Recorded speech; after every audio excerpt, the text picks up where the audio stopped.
Hang on. Cancel. Wait. Do I want to save this? Yes, I do. All right. Say something, Bell.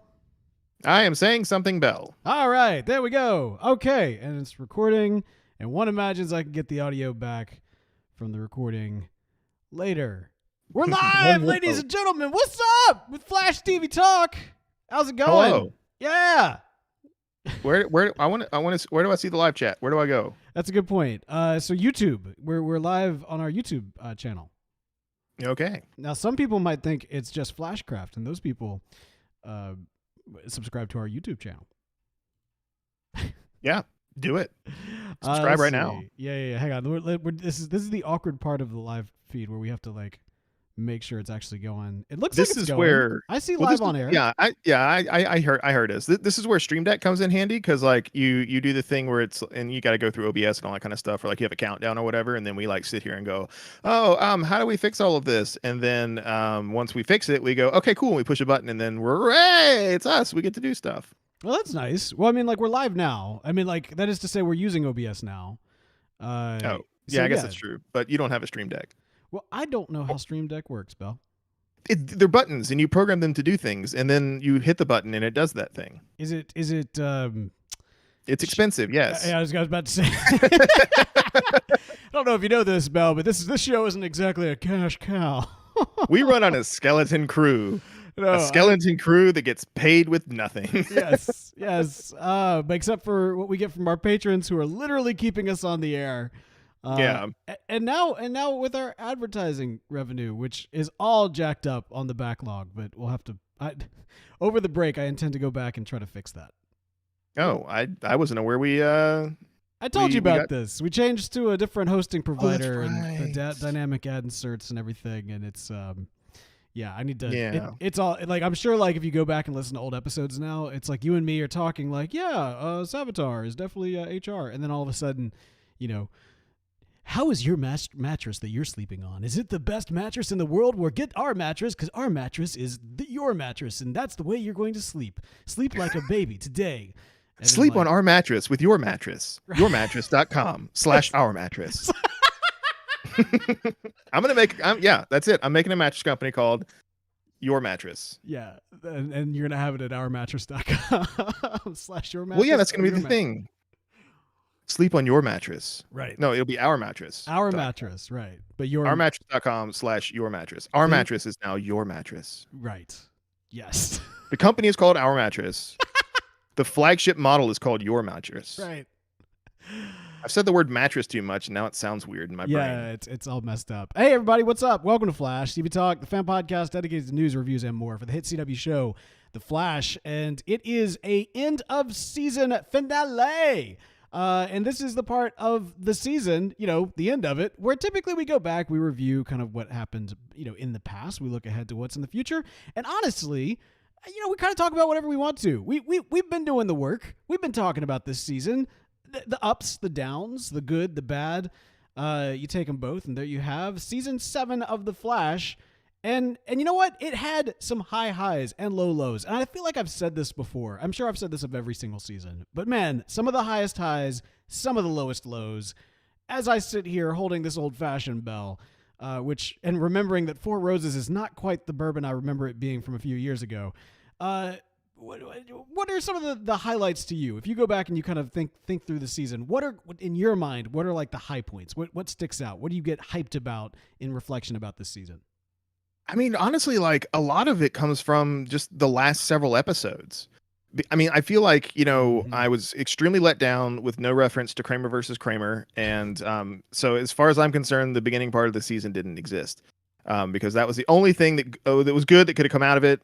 And it didn't happen. So really, it's like a lot of the stuff at the end of the season, right? Like I love Bart. I love Nora. I'm glad that they're back. Eobard's back. Like that's huge. How can we not, yes, like that? The Speed Force is fixed. And now we have these other forces, which who knows if they'll come back, but maybe that'll be some interesting stuff. Maybe we'll have like a Power Rangers style team up with the forces versus Eobard.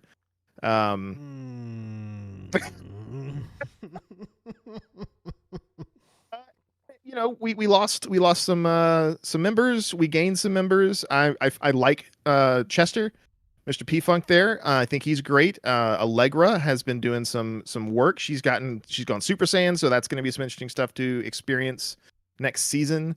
But yeah, like that's the thing is a lot of that stuff happened at the end of the season. So, you know, it's like with that much good stuff happening at the end, it's like I'm trying to look back and remember. It's like what was some of the other awesome stuff, and like it's just just completely like in your face. Hey, here's all this cool stuff, and so yeah. But I mean, ultimately, I'd have to say the last I don't know like what 3 or 4 episodes just fantastic. Got me super excited for whatever's gonna happen next season. Yeah, absolutely, man. I'm right there with you. I think that if you look overall, I mean, like in so many ways, these last few episodes could have been a series finale. And I think like, the showrunner and the folks behind the scenes have kind of said like, oh, we try every season to make it feel like a series finale. You could tell this episode, they were not sure when they were writing whether or not they were coming back. And so they just swung for the fences and they hit it out of the park. And I thought it was fantastic. I think it was. I think you're exactly right. Best stuff really came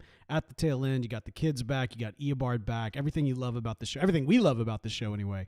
It came back in a big way. We got Iris and Barry back in love and back together on the same plane of existence, which was great. So we got, we got kind of a little bit of like. Kind of some unique closure on the Nora storyline while also reintroducing the character, or at least an alternate or a variant version of the character. We've got Bart Allen, who came in and crushed it.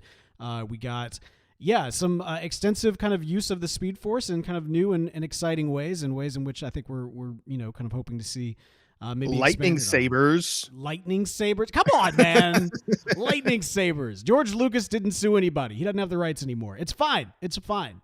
We got a lot of great stuff that's going on. And, it's interesting because I think you're right. You mentioned Chester, you mentioned Allegra, and we really got a solid establishment of the B team becoming the A team. And they feel like Allegra and Chester feel like a really solid addition to Team Flash, but also is two solid pillars to what will be this next generation of Team Flash. Our hope is that the kids will stay, that Team Flash will actually be the Flash family doing its business. And so as you get more speedsters, as you get more like Flashes as part of Team Flash, I think like those pillars are going to like hold a stronger place in the team as a whole. I think there's a lot of opportunity there. And while we didn't quite get to see a lot of other characters, expanded upon in their stories, and we'll talk about some of the rumors and then also kind of the interviews that have come out and talking points and that sort of thing here in the last few weeks. But one of the things that has been kind of revealed, and this should come as no surprise to anybody, is that a lot of stories they wanted to cover this season didn't make it. They didn't have enough time with everything going on and also the limited ability to film during COVID. So it is what it is. But there were some storylines that kind of hit the cutting room floor. And I'm looking directly at the moment at Frost and Caitlin. Frost specifically, as you recall, man, this season, she seemed like she was kind of going on this kind of arc for her character of trying to pay some penance. And then they kind of threw it off to the side and she busted out of jail and fought some bad guys. Yeah, I mean, like, I know I speculated on this. Like, I was expecting some kind of, a breakout at Iron Heights, which did happen. But I was also expecting a, Beast from the X-Men animated series where they try to break him out of prison and he's like, nope, I'm doing my time. That's what I told you I was going to do. I'm doing my time. I could break out here at any time I wanted because I'm a metahuman, so like, and we didn't see that. They did, and I guess the idea that I had in my head was that was going to happen. There were going to be some metas that they couldn't deal with, like Chillblaine or whoever, and they were going to request her to come and help. And she either she would refuse or like I didn't envision her character asking for a pardon to help, but something that they bring to the table when she's like, I am doing this for myself so that I can pay for what I have done. And when they're like, we need you out here, you can pay for what you've done by helping us, capture these people that have escaped. And they offer that up to her. Not that she requested, but they offer it up to her. She takes it, and that's how she gets it. And that's basically what happened, except for it was more along the lines of, oh, I'm just going to break out and like arrest people, and then they're going to give it to me. There was no story around it. It was just the breakout. She captures people, and now she's free. Yeah. There's like 3 seconds of screen time or whatever. I guarantee, man. I guarantee you were onto something, that she was going to be more of kind of like home base, locked up in prison. That was going to be kind of an arc for Caitlyn as she's kind of dealing with that and trying to, trying to kind of mentally justify, like, no, it was okay for you to break the law or something. I don't even know what. And then like Caitlyn coming to peace with what Frost already has. But what are you going to say, Belle? I was going to say, it's like, yeah, Caitlyn would just walk to the Frost, be like, no, it's totally fine to break the law. We arrested people and held them prisoner. We kidnapped people, right. Basically. Like, it's fine. Don't worry about it. And, I mean, I guess, they didn't steal anything, and they just kind of like, I'm pretty sure that Flash, I think Team Flash has stolen a couple things in their time. Didn't they break into Argus? Yeah, look, I'm trying to make this. I'm trying to sugarcoat this so that it works better for Caitlyn when she's trying to explain it to Frost. But yeah, they've definitely done the same type, or if not worse, crimes that Killer Frost has. Yeah, no, I think you're exactly right. Man, okay, so that was one of the stories that definitely hit the cutting room floor. We also found out that hang on, sorry, I've got too many windows up when trying to do a live show. That's on me. But you know what? That's just part of the charm. That is part of the charm of a live show. Man, we also found out that Cecile was supposed to have a little bit more of a darker arc. Now, you saw the seeds. I feel like in both of these two characters' kind of like storylines, you saw the seeds being planted for where they were going. We even commented on this kind of concept of like, is Cecile becoming a villain? Like what is going on? It was kind of a, I mean, like, honestly, I am for Cecile as the new Psycho Pirate, at least for a time. You know what I mean? For maybe next season. I want to put that out there because they played around with it this season, and that's completely out of left field. Never saw that coming, but such an interesting concept, and I would have been kind of all for that. Yeah, it was really neat, but like, I don't know, if they didn't have a kid, if her and Joe didn't have a kid, maybe. They don't have a kid. Yes, what are you talking? What kid, Belle? Let me remind you of the fact that they do have a kid, even though we haven't seen it in like right. what, or seen her, I guess, in like 2 seasons. Oh, is it her? I can't recall. She's hanging out with the turtle. Yeah. McSnurtle is the best babysitter in the world. Well, no, we all clearly know that McSnurtle. McSnurtle was a casualty of crisis. I think we all know this now. I suppose, but. Yeah. I mean, you think with Oliver, with all of his infinite powers, when he's creating them, combining. Oliver doesn't care about McSnurtle. He doesn't care about the Flash family. He's like, oh, you want your turtle back? Psh, no. The other thing too is, I don't know about this. So we know that there's going to be a 5-episode kind of like big kickoff arc to next season, and it's going to be kind of this grand event. It's going to have a ton of different Arrowverse and DC TV guest stars coming in. It's not going to be a full-on crossover, but it's going to be kind of a placeholder for that. That's how we're going to start off the season. I gotta wonder, Belle. With Cecile and Joe having. First of all, I didn't realize they hadn't tied the knot. I thought they had sometime off screen, but regardless, clearly they haven't, and they're kind of wanting a wedding. Man, I'm expecting that 5-part arc to involve their wedding and their wedding ceremony, and when they're walking down the aisle and getting married, for all of a sudden, Oliver and Felicity just pop out of purgatory and be like, oh, wait, y'all getting married? We want to get married too. We're going to renew our spectral vows. Yeah, we've been living off in eternity for a while, but, we wanted to kind of renew this. How cool would this be, guys? Dressing up in there, awful.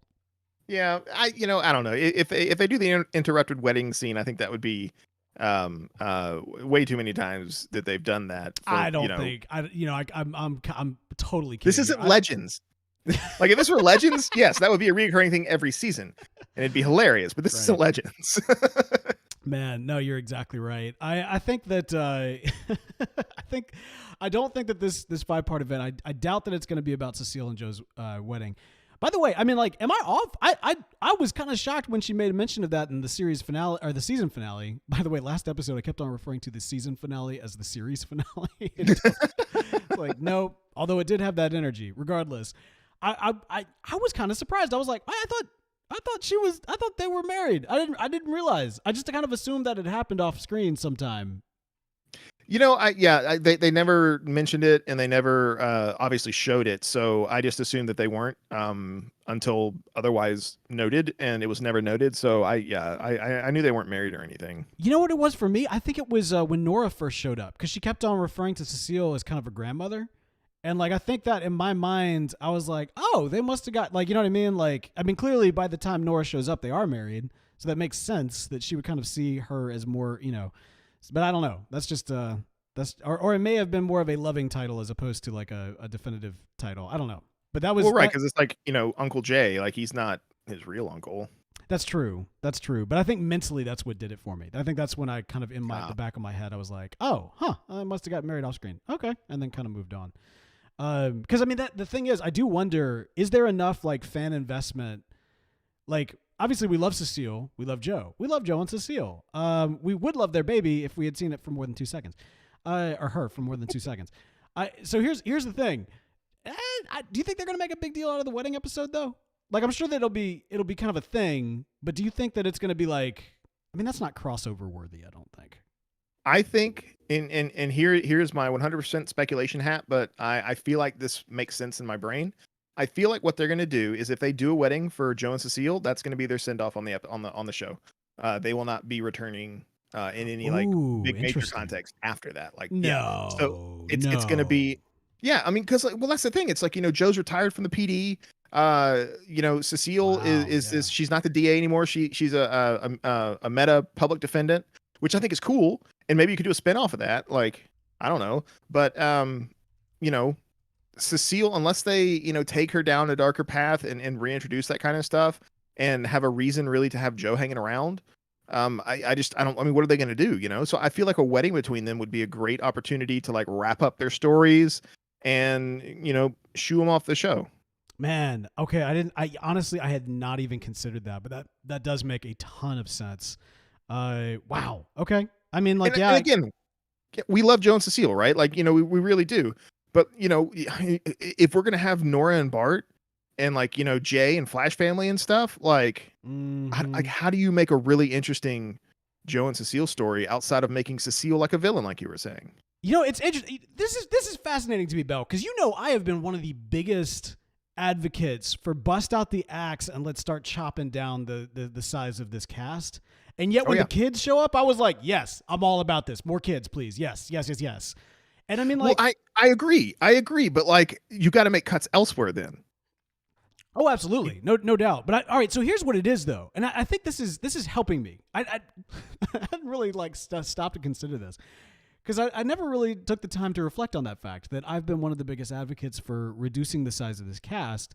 And yet 2 characters pop back up and I'm like, series regulars, please.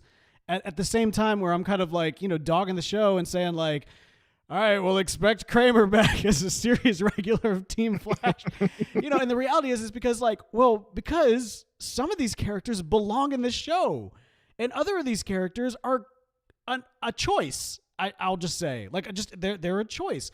Like, Allegra and Chester, I think because of the format of the show and because of the format that has been established and kind of the archetypes that have been established in Team Flash, they make sense if you're rotating off the A-team, which they kind of have, although now Caitlin kind of feels like that kid that was supposed to go off to college, but then took a year, but like was going to go overseas, but then didn't. So they're just kind of hanging around the high school. You know what I mean? Like she does serve a function. Don't get me wrong. It's just that her function has kind of been regulated on like, oh, you got injured and I'm here to cure you. But she doesn't really have an arc. She doesn't really have a story that makes a whole lot of sense. Now, Frost is a much more interesting character for a lot of different reasons. But Caitlin in particular, she'll fix you up, which is good. But I mean, like, well, most and of that's these the people thing. are metas anyway. Do we really need a doc on site? Like, I feel like the injuries have to be like intensified to justify Caitlin even being on the team. Yeah, and that's what I was gonna say. With more speedsters and more metas on the team, their meta healing really makes her sort of irrelevant. And so exactly right. So that's the thing. Like, I think we're moving into a phase. Like, I think we've been in a phase where Caitlin is we're okay without Caitlin, but I think she's a stable in the show. I think we're near the end of it. I think she's going to be around, and I think she's just a legacy character that's going to be there. And that's perfectly fine. But that's the deal. Like, so now we've got Chester and Allegra. I feel like they've kind of found their footing, and they're finding their footing a little bit more. Allegra, though, still does feel like, she's a solid, like we talked about it before, but like she's that range DPS, that blaster character. When you've got kind of a speedster that should be more of a, up close and personal type fighter, having an Allegra on the team makes sense, except you've already got a Frost, who's also kind of that range DPS. Now, there's nothing to say that you can't have multiple range DPS. I'm just saying that at the end of the day, it's a Flash show. We're here for the Flash. We want the kids. We want the Flash family. Like, we want them to be the central focus. There's nothing wrong with additional DC characters, and they're great. And this show has given the opportunity. Show of hands, how many of you knew who Vibe was before this show? Now, I did, but the rest of you, how many of you, and I would wager, Bell, that for the vast majority of casual viewers of the show, had no clue who Vibe was. Look, I didn't know who Vibe was. I thought you maybe did from HeroClix, but you didn't even know who. Bell didn't even know who Vibe was before the show. I don't think I knew a lot of the rogues from HeroClix, and I knew a lot of like ancillary Flash characters from HeroClix, but I don't think I ever had a Vibe. Maybe I did have a Vibe. In any case, he was an inconsequential HeroClix in my collection. I will say that. Okay, but so this is my point, right? Like, so this show has provided an opportunity to highlight a lot of like C and D level characters. Chester in particular is a D level character. Allegra in particular, D level character. These are characters that are not known, right? And so utilizing kind of a blockbuster A tier character like the Flash to highlight some of these kind of characters that generally are in the background and kind of like in the, like that's a good thing. I think that's a really, really good thing, especially when it's done well. That being said, what I think the show has struggled with, as it has enjoyed the fun of universe building, it's gotten away of what should have been the anchor of the show, and that's the Flash. And from hearing the showrunner talk about the plans for next season, I think they're getting back kind of to that core. They talk about for season 8 really wanting to focus Barry on being kind of the team leader, having the Flash really kind of step into that full-on seasoned role. While they don't speak specifically about the plans for the kids, I imagine having his children as part of the team is going to push him further into being that leader. You can be, you're around with your friends and it can be groupthink, but when your kids are part of the team, what daddy says goes. You know what I mean? Like, so I think we're about to see that in a big way. They also talk about Iris, how there's a plan for Iris to really kind of focus back in on kind of her journalism arc, which, I think there's been a very vocal fan community that have wanted her to be very journalism focused. They've kind of gone back and forth with that. And you almost kind of feel like, I don't know. I would make the argument that the last time we really saw her as an investigative journalist in a critical way to the storyline was the Cicada arc. This past season and even kind of the season prior, I don't know. It never really. A lot of what was going on with Team Citizen felt a little disjointed and not really connected to the overall story. And that's not necessarily a problem per se, but it makes it less interesting. For example, Kramer versus Kramer. Fine concept, but when we've got a Godspeed war, who really cares? You know what I mean? Like there's, you gotta have like, but however, if like that B story does ultimately tie into your A story, and I think on a CW show, it absolutely should, I'm just hoping that they're able to do that well. Cause I'm not gonna lie, Bell, I was kind of like feeling like, no, Speedster Iris, why not? You know what? Like we're already completely in our own like world and lore and Elseworlds. Go crazy. I'm down with it. I'm here for it. It was fun to see her as part of kind of the overall Flash team in that big battle. I was more stoked to see Speedster Iris than I was to see Nora the Speed Force. And so like, yeah, I would be here for it. But they want to get back to kind of the core of who that character is. And so if that's the case, no problem. Let's see what they do with it. I just want to see her sitting behind her desk with a cigar saying, "Bring me pictures of the Flash." Yeah. He's a menace. He was supposed to take out the trash this morning. Flash or foe? That's the headline. Print it. Was she being possessed by J. Jonah Jameson? Oh, man. No, I kid. But yeah, I mean, if they're not going to focus on Detective Barry Allen, which they did for one episode in the first season, then they, maybe that could be that avenue there where, We have Iris contributing to the team on the main storyline by like, digging up information, finding things, putting herself in harm's way to help the team how she can at the best way that she can do that. Well, and it's interesting, right? Because if you look at all right, so we'll get kind of behind the scenes here, right? If you look at kind of the core of what the Kramer versus Kramer storyline was supposed to be, it was the attempt of the series to deal with the fact, kind of like a larger conversation around kind of lionizing police in media. And so they wanted to kind of deconstruct Joe as a police officer and kind of his relationship with, I guess, just the police force and kind of the way in which, and they were using kind of metahumans as kind of that narrative, the way in which kind of the police were engaging with narratives, or at least the law rather was engaging with metahumans. And so that was kind of at the heart of what that story was supposed to be. Now, again, I think that maybe the heart was in the right place, but the execution definitely was not. That being said, I think that what has been lacking from the show is that human element of how do we connect with, the real life threat of someone who could, bust through a wall or kind of explode things with their eyes or whatever that fantastic metahuman ability is. How do we connect that fantastic reality with the mortal threat of, the kid playing hopscotch next door? How do we connect that mortal threat? And so what the police kind of, did in the past for a lot of these scenes is typically you had the police on site before the Flash got there, right? Like, so you had Joe on site before the Flash showed up, and he was typically calling like, oh, we got a metahuman here or whatever it may be.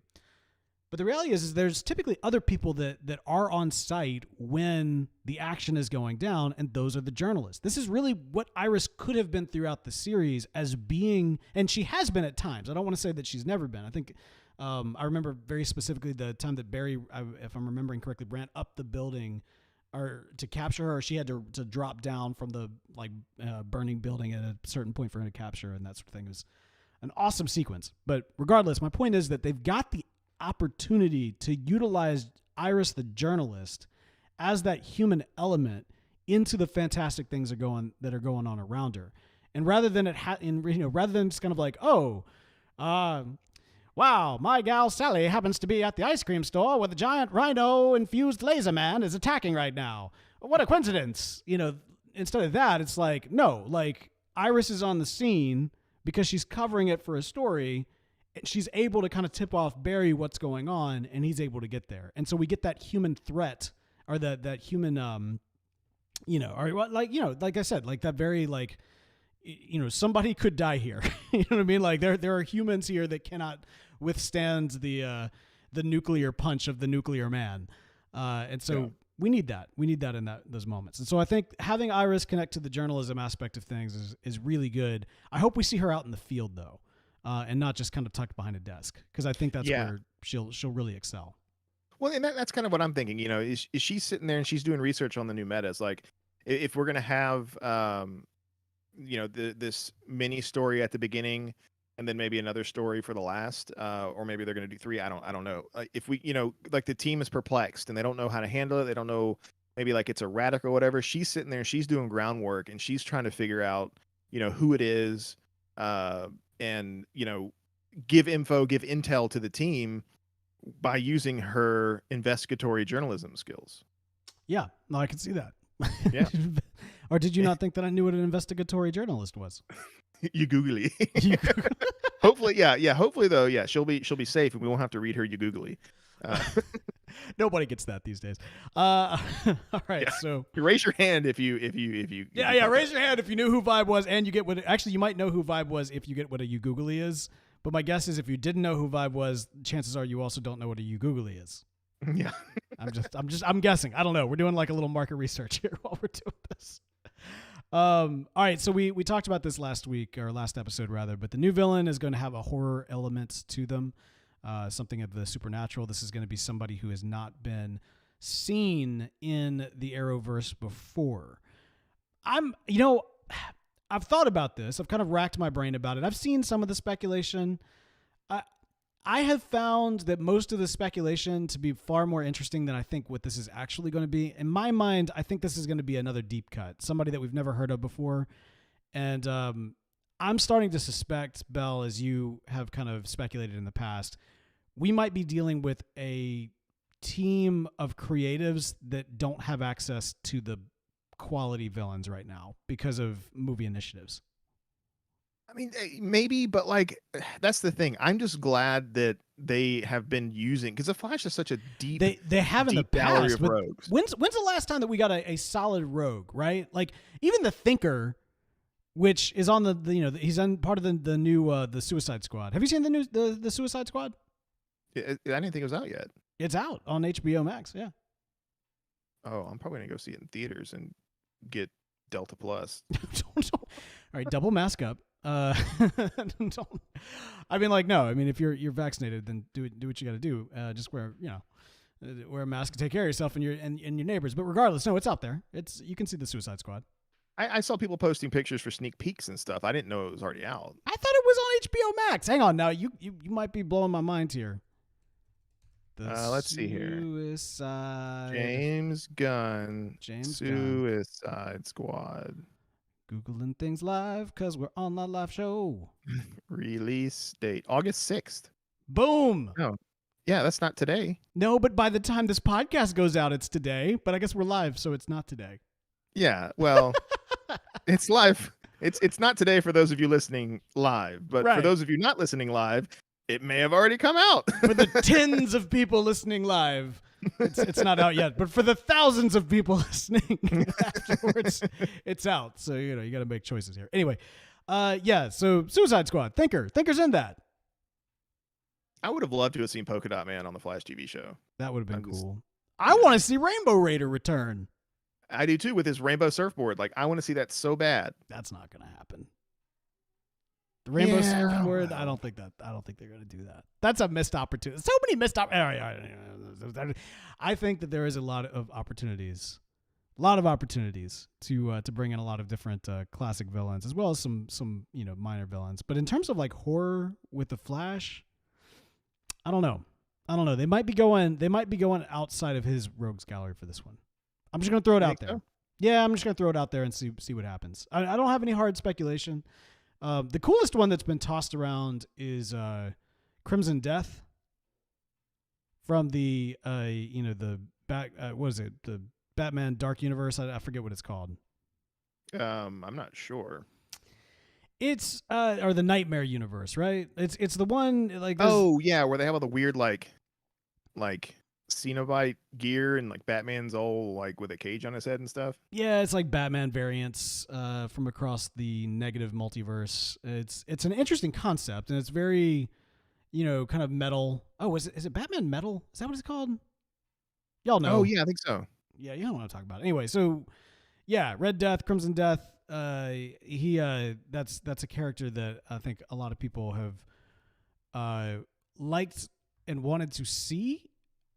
There have been people who have expressed wanting to see that character on this show. I got to tell you, I don't think that the CW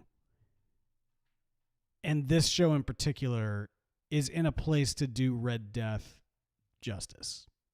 I just don't see that character being the one they go to. I mean, obviously, if they did, it wouldn't be Bruce Wayne. But beyond that, like, I just don't think that's a character that would translate well. It's one of those deals where I feel like anybody that knows the character would be super disappointed by what the CW did with it. And anybody who's watching the show, I don't know, it just feels like it would be very watered down and not quite what people want. I don't think that's the one, man. I think they're going to go for a super deep cut, if I'm being totally honest. Yeah, see, we thought on Legends for a while when they did their mystical episode that it would be Etrigan would be the big bad there. Interesting. I mean, like, I'm wondering because they can do what they want with the character. He doesn't have to be this like anti-hero kind of like dude. He could be, or I mean, with the way they've been going with like with Rainbow Raider and with Ava. With the whole, Care Bear stare, like convert them to your cause kind of thing. Right. I mean, that could be a solution to the Etrigan problem in the end. But like, yeah, maybe start him off as a baddie and bring him over and resolve it that way or something. I don't know. Etrigan would be interesting. An odd choice to be sure, but Yeah. Yeah. Okay. And then Zachy is commenting in the chat asking us about the Flash villain for the movie. Yes, I actually have that on my notes for us to cover. And you know what? This is probably a good time to do so. But so we don't know what the what the Flash villain is going to be for next season. We know there's going to be some sort of mysticism or horror element to him. But there is a lot of speculation right now as to who the Flash villain of the movie is. Now, I know that many of us believed that perhaps the villain of this movie might be Reverse Flash, especially with Flashpoint being kind of a solid inspiration for the film. But as a lot of people have pointed out, there has not been any kind of casting announcements as it regards to the Reverse Flash, and they're filming the movie. So if there was a Reverse Flash, where's the Reverse Flash? It would seem, Bell, that there is not actually a Reverse Flash in this film. In fact, it doesn't seem like there's much to be said about what villain it's going to be unless it's one of the Batmen, which are also in this film. One imagines it's not going to be one of the Batmen that are in this film. So who could it be, Bell? Who could it be? And I know what you're thinking. I know what all of you are thinking right now.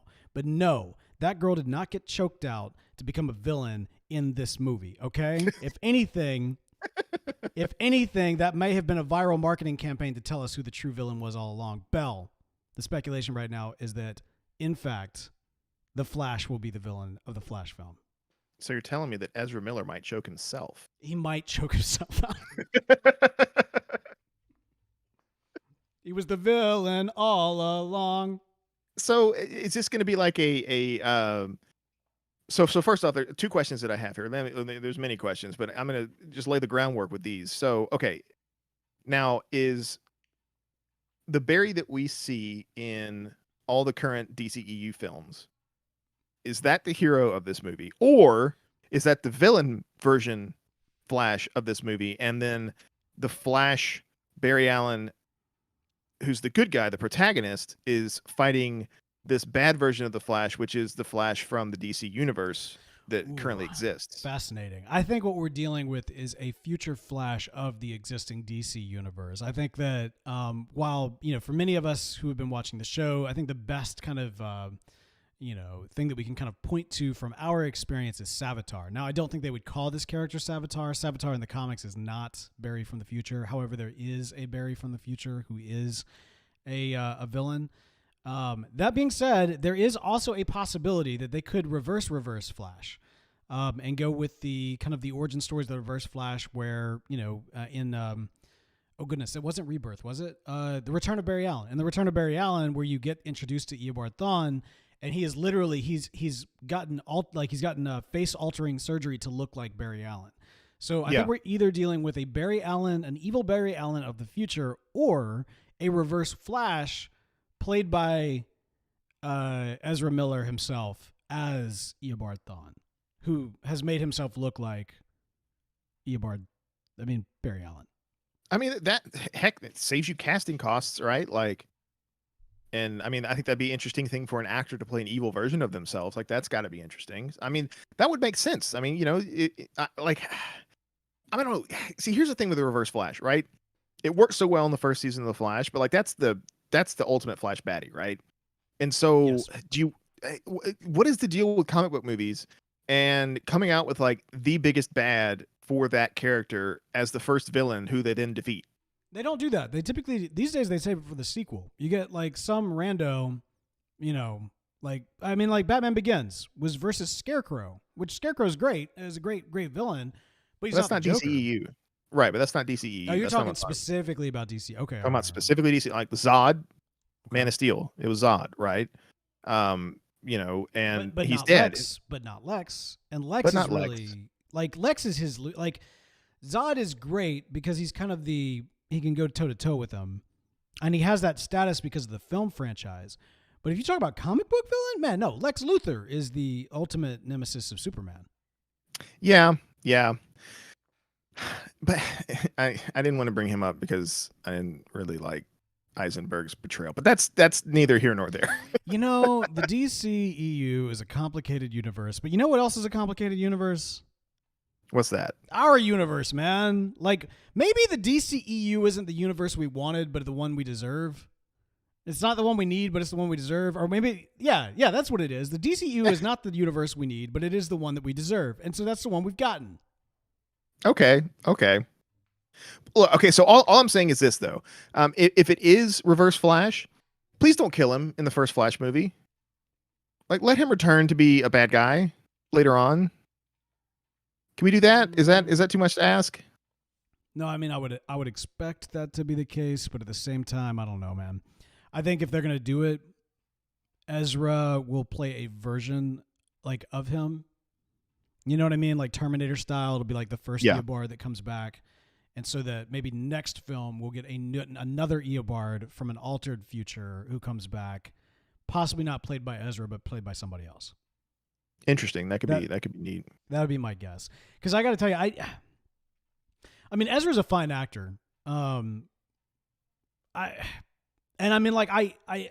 Barry Allen grew on me. Certainly better in the Snyder Cut, without Yes, question. I was going to say. He got major points for showing up in Crisis.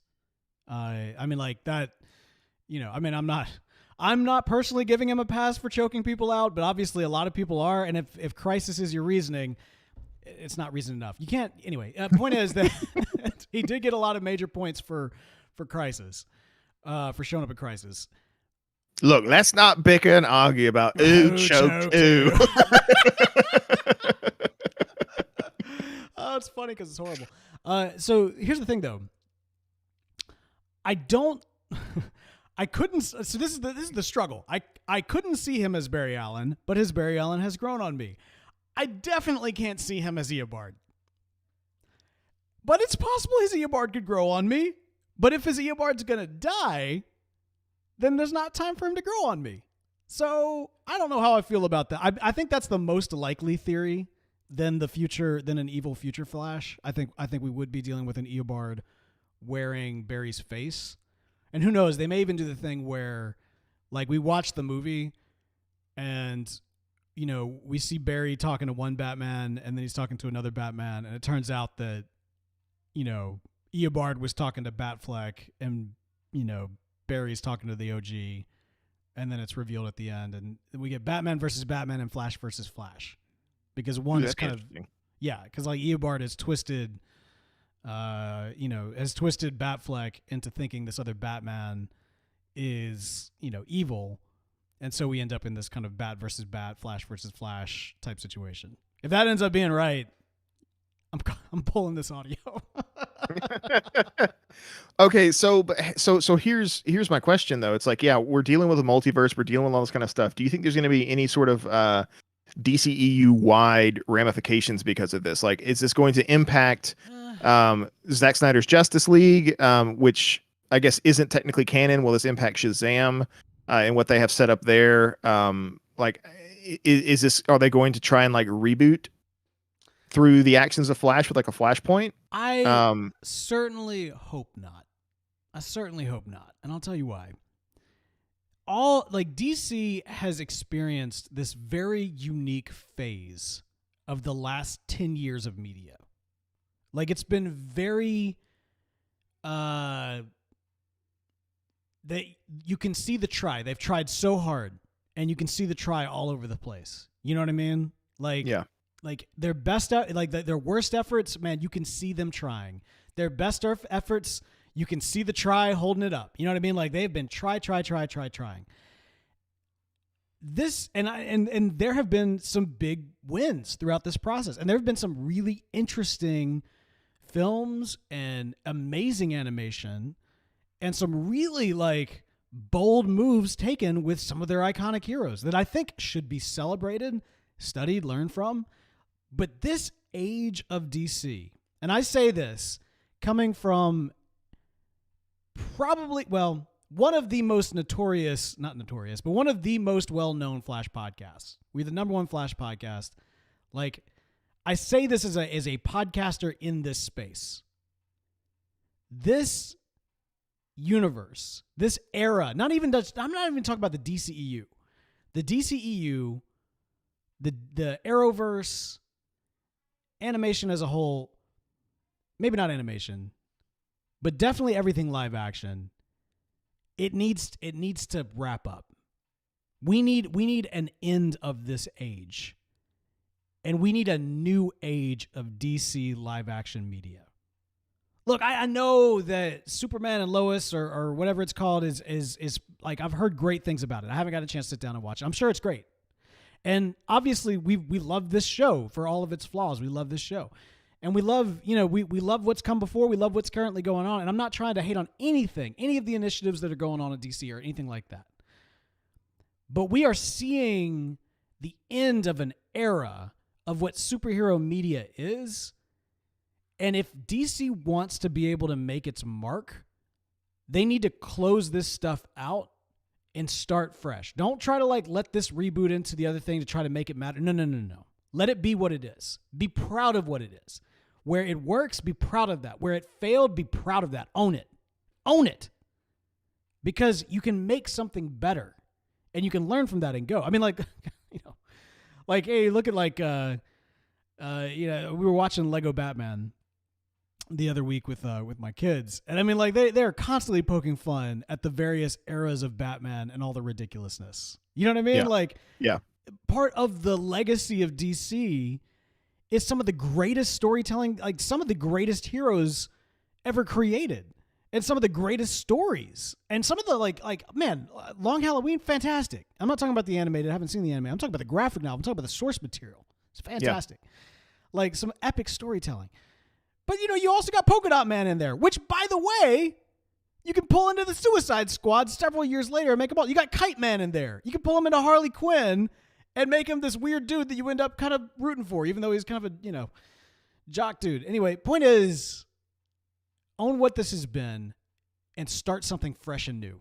Please, please, please. And I mean, it's too late for any pleads to fall on any kind of ears that matter. But my sincerest hope, man, is that that Flashpoint's not going to launch into a new DC universe. I hope it's a great quality show for the Flash. I hope it's a great celebration of what's come before. I love the fact that they're bringing in the kind of the multiple Batman and that sort of thing and playing around with the multiverse. They should. A Flash movie should do that. But let this be a quality Flash movie, not the kickoff of something else that has the baggage of this era. This era is great for what it is. Please don't let it hold back what comes next. There's my rating. Yeah. Okay. It's a bold strategy, Cotton. Let's see how it pays off. No. It always was weird to me that DC's strategy was to make one film and then jump into a universe, like a team up film kind of thing, and sort of start from that aspect. At one part of me was like, everybody knows who Batman is. We've seen who this new Superman is. Do we really need another Batman movie, or do we need the Batman movie to kind of tell us who Batman is before we do Batman v Superman? There's things like that. I kind of would, I agree. The problem that I have is this: what I want to see. Everybody knows DC characters. Everybody knows Marvel characters now. And especially in DC's case, can we just start a universe where all these characters exist and they all interact? Can we just start with the Justice League? Start with make Teen a Titans. film. Start with the Teen Titans. Go with begin with the second generation in a world that's already established. I think that you're right. That's a great idea. Yeah, go with that. Everybody knows these characters, so it's not like you have to explain who they are. We don't need origin stories anymore. I think as a culture, we are beyond the point of origin stories. If we're doing multiverse franchising, then you're exactly right. I mean, and that's the thing is, the multiverse is always a lot of fun, and that's one of those things where that I wish we could have more of, and stuff like Joker, right? Don't tie that in. It doesn't have to tie in. Everything doesn't have to tie in. Just make movies, make cool movies. The new Batman, Robert Pattinson Batman film, it doesn't have to tie in for me to like it, right? There are 3 Batman movies that Christopher Nolan did, and everybody liked a lot. The freaking Dark Knight was one of the best comic book movies ever made, right? And it doesn't tie. There's not a big giant overarching universe. We don't need origin stories and big giant 3-part sagas anymore. Can we just make a cool movie where it's a superhero who everybody's familiar with is just fighting and doing stuff, and in an established world where we know other superheroes exist, and he's not the first and only one. And then you have to go on and explain later, oh yeah, well actually this was happening back in the 90s, and we just nobody knew about it because it was secret, and oh, Martian Manhunter's been here for decades, and like for some reason he didn't help, and you don't have all these kind of questions and stuff that pop up. Just make movies, and even bring in, like, if you want to elevate some of your be your C-list characters, elevate them in a universe where all this stuff is already here. They got caught unawares, man. They got caught unawares. Like I remember, like, back in like 2013 when I was starting Podastery, I was starting a podcast company in Mississippi. This was before Serial really kind of propelled podcasting into more kind of like the common person on the street knowing what a podcast was. And I remember back before it was cool. Back before it was cool. Well, I mean, like, it's not even cool. Like actually back when it was cool. Now it's not cool. It's just normal. You know what I mean? Like, so like this was back when it was cool.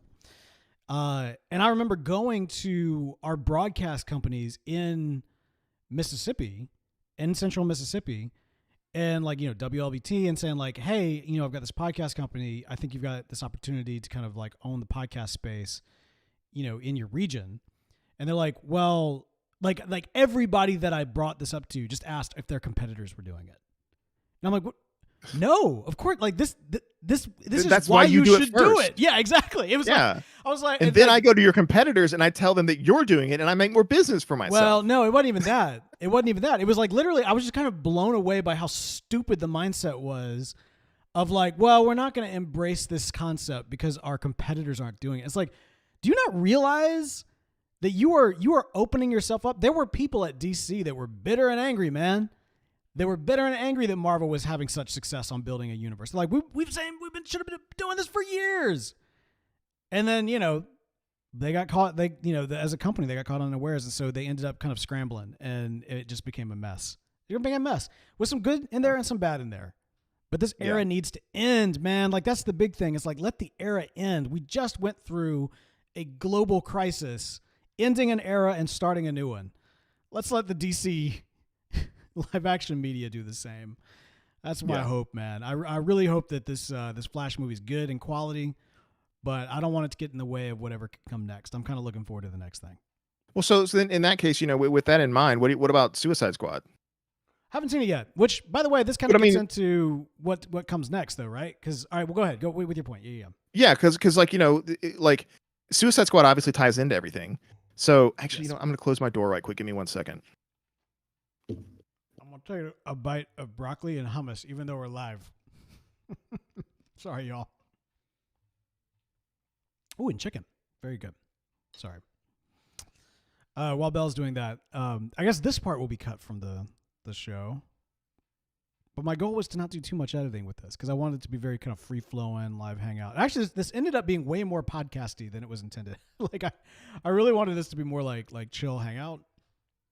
But I don't know. Like, you start thinking about some of these points, and it really does kind of start. I don't know. Yeah, I'm back. Oh, hey, you're back. Okay, so onto your point, I do agree. Like, I think this is DC can turn the page, start over on a blank one, and really create something, unique and interesting in their space. I agree with you 100%. But like, they fumbled it in the beginning. And I feel like, in my opinion, they recovered it partially with Wonder Woman, and then they started running down the field with Shazam. This is my personal opinion on those films. I think they're the best that they've put out. This is the original Wonder Woman and Shazam. And then the Snyder cut. I was like, okay, I don't know why. I don't know why they. I mean, obviously it's 4 hours long. Doesn't need to be 4 hours long. But like, I don't know why they didn't go with something that and not have Joss Whedon come in and just bungle it up. And now we have Suicide Squad by James Gunn. It seems like they're trending, upward. To your point of them starting over, like, where does this fit into that? As a really great component of this era. Okay, and so Suicide Squad, the new Flash movie, that's a component of this era. Absolutely. And then where does their slate start over? I don't know, but it needs to definitively start over and be different. Like, don't tie it to anything that's come before. And I don't mean that, again, I really want to make sure I'm communicating this well. I'm not saying it's because what's come before is so bad. I'm just saying that it's an era of DC media that comes with a lot of baggage. and I think a fresh start is warranted. I was so heartbroken when Justice League Unlimited ended because the Bruce Timm-verse of the DC universe definitively closed with it. And then you got all these other animated shows, and I didn't care anything about them because I was so tied into the Bruce Timm-verse. But that, whatever has a beginning has an end, Neo. Like we need a definitive end to this era. Yeah, and that's why I'm excited about Robert Pattinson's Batman, because I don't think it's going to be tied into anything, and like I really like Joker. It wasn't tied into anything, and so like they have all these great. No, but even that falls into this era, is what I'm saying. Like even though it's not tied to this universe, that falls into this era of DC live action media, and so I think that I don't know what they're like, Well, they'd have to wait like 10, 20 years before booting it, like before doing it again. Then I disagree. I think they could make a new movie tomorrow with a fresh initiative, with a fresh take, and I think that if they do it their way, and not the Zack Snyder way, and there's nothing wrong with Zack Snyder, but I'm just saying that Zack Snyder's not who you want to build your universe. I think that was a mistake to do from a live action, like from a blockbuster standpoint. I would love to see a Zack Snyder HBO series. Like a DC or Zack Elseworlds. Yeah, exactly. Well, as an Elseworlds, exactly. But I think as kind of your flagship franchise is a huge mistake. Absolutely huge mistake. Love Zack Snyder. This is not a critique on him as a person or his skill. I'm just saying he has a style, and that is a too big of a risk to that's just not the style you want to plant your flag with. Well, and plus his whole plan with his his movies was moving towards that dark side future and exactly. Which again, great idea, super cool idea. Would love to see it, but I agree with you in that. That's not where you start your kids can't eat popcorn to that. That's the thing. Kids can't eat popcorn to it. You gotta think about what your block. You have to think about the generations, man. I'm like going back and I'm watching these Marvel movies with my kids. Like I'm not gonna sit down and watch a lot of the DC movies with them, and it's not even just because there's like too gritty, tonally dark. It's just they're boring. They're built. They're made for an audience that's more similar to me than them, and they can't keep up. Could you imagine like watching Zack Snyder's Justice League with your kids? That's awful. Absolutely. All 4 hours of it? No, it ain't gonna happen. They get up and walk away. Anyway, man, let's talk about watching some movies though, because we are as we kind of close out here from our season in review. We got a break coming. We got. Typically during the between seasons, we do some panel to screen, and I'd say between the Black Widow film, which came out, we need to do a panel to screen for that. We've got the Suicide Squad, which I typically don't do like heavy gore movies, and so I'm kind of waiting for you to tell me if I can stomach it. To be honest, but yeah, probably not. But I would go see it anyway. And this is just from the trailers that I've seen. I mean, like, don't get me wrong. There's a lot of that looks. I need to know on like, does it go beyond Deadpool or is it about Deadpool? Because I can handle Deadpool, but I probably can't handle too much. What about Deadpool 2? Yeah, I can handle Deadpool 2. Okay, because I know King Shark ripped somebody in half, and Juggernaut ripped Deadpool in half. Yeah, that was about. Yeah, that was well. You can't go to the Alamo Drafthouse on that with me. I can't stomach it. It's not like I'm going to throw up, but I want to be able to enjoy my meal and not think about what I was eating as I saw what somebody else was eating on screen. I don't know, man. Like movie gore doesn't really bother me. Yeah. Anyway, all right. So the Suicide Squad, we're probably going to cover, and then also we got to wrap up the classic '90s Flash series. So I know a lot of people have been asking us as to whether or not we were going to pick back up on that series. We absolutely are, and of course, all that is because of your support over at Patreon.com/TV Talk. So if you want to continue listening to the show, even when we don't have a show to talk about, and we want these kind of panel to screen and retrospective type of episodes. You can make that happen by heading over to patreon.com/TV Talk. Also, Flashcraft is continually going on. Look, that may be more for us than y'all. That's okay. But if you want to have some fun with it, maybe you got kids that like Minecraft. I don't know, whatever it may be. Be sure to check that out. You can check that out on our YouTube channel as well. Just search for Flash TV Talk on YouTube and you will find us there. We're having some fun. And you can follow Bell at Ring That Bell. You can follow at Flash TV Talk on the Twitters. All of our contact information is at flashtvtalk.com or tvtalk.fm. Yeah, we're doing non-traditional exit, I think. Don't forget about Charlie Bach, who makes all the cool music for our show. We gotta do that. I'm sorry, I gotta do that. Nishal asks in the chat if we're gonna do any Disney Marvel series. I mean, I've seen all of them. As have I. My question has been, how do we do them? Do we just do them in kind of a review, like as kind of like the season in review type situation? I think we'd have to, because there's already been 3, and they're pretty long. Yeah. And we have another one. What If is coming out really soon. Would you guys like a season in review style podcast for those? Or I think we could do that. Instead of panel to screen WandaVision, we might do like it called WandaVision TV Talk, but it's just like one episode where we talk about WandaVision, or that kind of as a season. Same thing with Loki and Falcon and the Winters. Yeah, let's do it. Let's 100% do that. Good job, Nishal. Yes, we're gonna make it happen. Yep, absolutely. All right, great suggestion. Hey, that's gonna do it for us for this week. Thank y'all so much. Those of you who are able to tune in live here through our YouTube channel and on, I think, Twitch we're broadcasting on for whatever reason. I don't know why Twitter decided not to run with our broadcast, but I think we were able to get the YouTube link out there in enough time. So hopefully folks were able to join that wanted to there. And look for more for us throughout the break. But until next time, we'll be back in a flash.